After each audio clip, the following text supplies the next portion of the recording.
Hello Year 8 and welcome to the final lesson in our series of lessons on the British Empire and slavery. Today's lesson is called Why Did Britain Abolish Slavery? Your do now task is to write down these two key words. Abolish, which means to formally put an end to a system, practice or institution. So in this case, to abolish slavery was to make it illegal. And abolition, the action of abolishing a system, practice or institution. So that's what you would do if you want to abolish something. So pause the video and write down the title and those two key words now.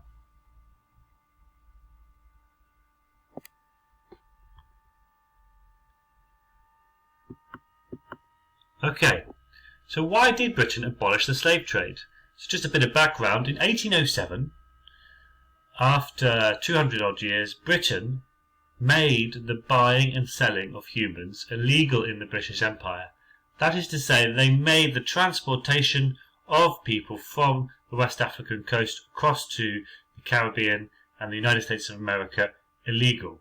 Slavery itself was not made illegal at that point, but the buying and selling of people was. Then, in 1833, slavery itself, the act of actually forcing people to work on plantations, was made illegal all over the British Empire. It had been illegal in England itself, theoretically since the Norman Conquest, although officially from around the mid-18th century, slavery in England was illegal. But now, in 1833, it became illegal all over the British Empire. But this was a huge thing. Britain, which had become the wealthiest nation in the world, partly on the back of the slave trade, had abolished the thing that made it so much money, that made it so powerful. So, given that fact, why did Britain abolish the slave trade? Now, as with much in history, there are many different interpretations as to why this event happened. And in today's lesson, we're going to look at how different historians interpret the reasons for the abolition of the slave trade. So what are the main interpretations? Well, I think you can split historians into three different groups when it comes to abolition of the slave trade. First, you have what some people call intentionalist historians. They argue that it was the work of individuals driven by religion and morality that led to the abolition of slavery. People like William Wilberforce and Thomas Clarkson and Alado Aquino campaigned and showed how cruel slavery was through pamphlets and speeches, and over many years they changed public and eventually government opinion. So intentionalist historians argue that it's individuals who drive change. On the other hand, structuralist historians say that change happens for economic reasons. So for instance, the slave trade was no longer needed because sugar was being produced, more sugar was being produced than could be sold. The Trinidadian historian Eric Williams has said that the slave trade was abolished because it had become much less important in a rapidly industrializing Britain. Forcing people to work just wasn't economically viable anymore in an industrialized nation. Our third interpretation comes from social historians. Social historians say that it's people, not those who are in power, that create change. So traditionally in history, we spend a lot of time focusing on powerful figures and individuals who make change. But actually, social historians argue that it's people who drive change themselves. In the case of slavery, social historians would say that resistance to slavery by black people, and in particular large-scale rebellions like those in Haiti and Jamaica, shocked the British government.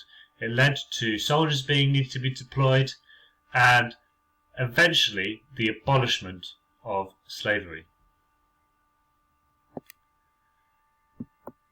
So based on those three types of interpretation, I've produced this grid. What I'd like you to do is to colour code it into our three different groups.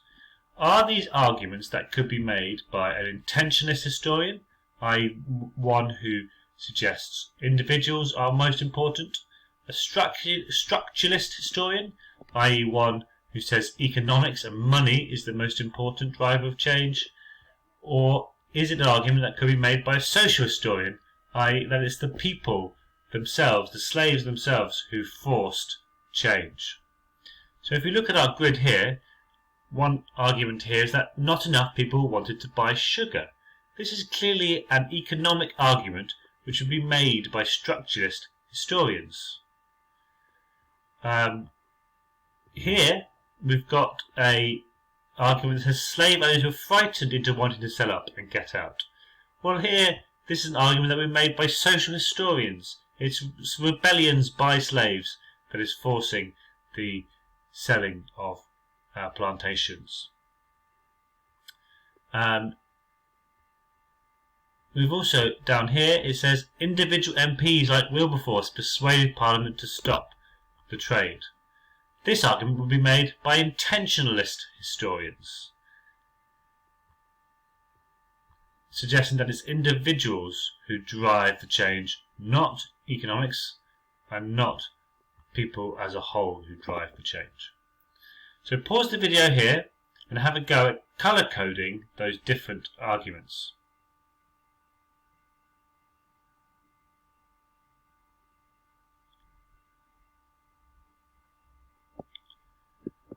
Okay, so here is my colour-coded grid for you to have a look at. Compare it to your own one. Do you have the same? Do you agree? Do you disagree? That's fine if you do. Why do you disagree? Perhaps some of them might fit into more than one category.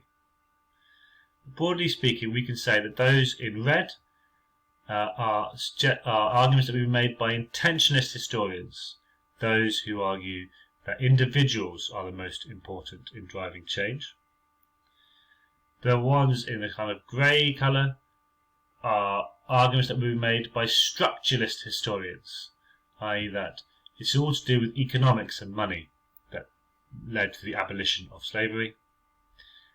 And finally, in purple, social historians who argue that it's the slaves themselves, the people who, through rebellion and resistance, forced the British government to abandon slavery.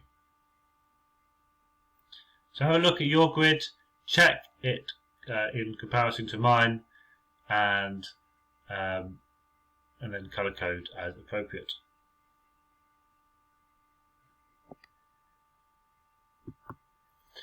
Okay, finally, in today's lesson, I want to just sum up our learning today about different interpretations by having a look at this clip. This is from about a museum in Hull, which has one particular interpretation for the abolition of slavery. As you watch the clip, I want you to think about this question. What interpretation does the museum give for the abolition of slavery? Why do some historians think this is incorrect?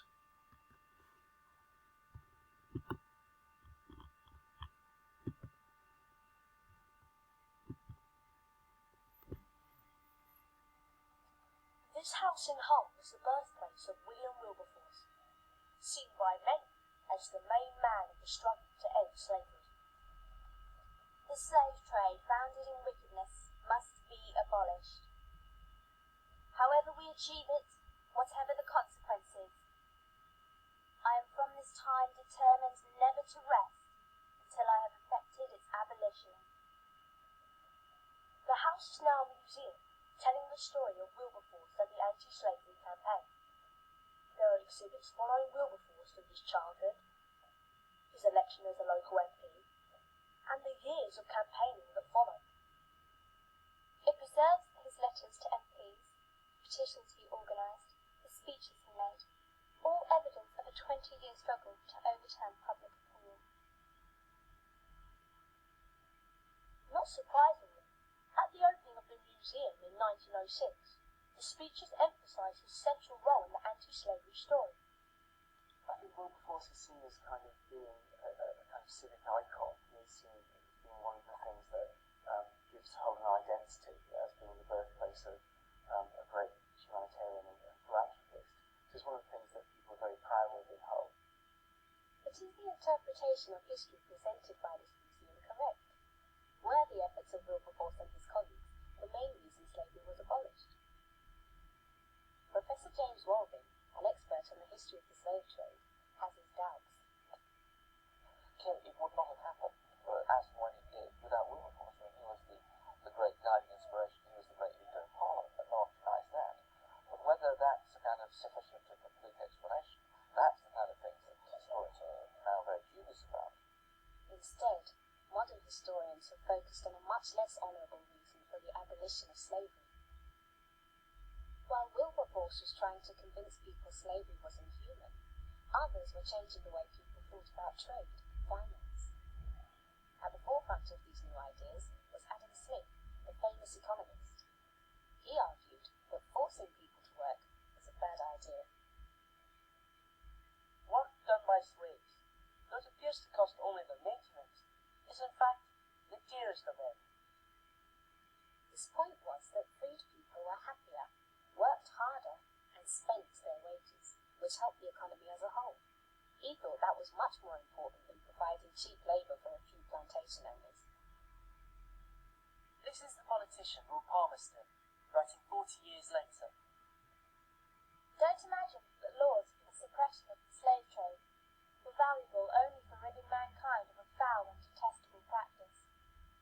The fact is, with the vast population of Africa left free to participate in peaceful trade, there was a great commercial benefit. The anti-slavery laws were indirectly laws for the encouragement of commerce. So, the reason the slave trade started? Money. And the reason intended? Money. But there's more to it than that. The other thing, of course, that is always left out of the agenda of British museums is the question of slaves. What role do they play in bringing about their own freedom? And in all of this, their noises are slaves. They're 5,000 miles that people have forgotten about. And yet the slaves influence the outcome just as surely as Wilberforce himself. Slave rebellions were common, and many of the plantations were in a state of near war. All that drove up the cost of producing crops on the plantations, making slavery less worthwhile. Slave rebellions had another effect too. Reports of slaves standing up to their owners reminded people that slaves were human beings. Public opinion against slavery grew. And it wasn't just slaves on the plantations who made their mark. Freed slaves, like Olaudah Equiano, campaigned tirelessly for the end of the slave trade. Arguably, they had just as much influence as Wilberforce did.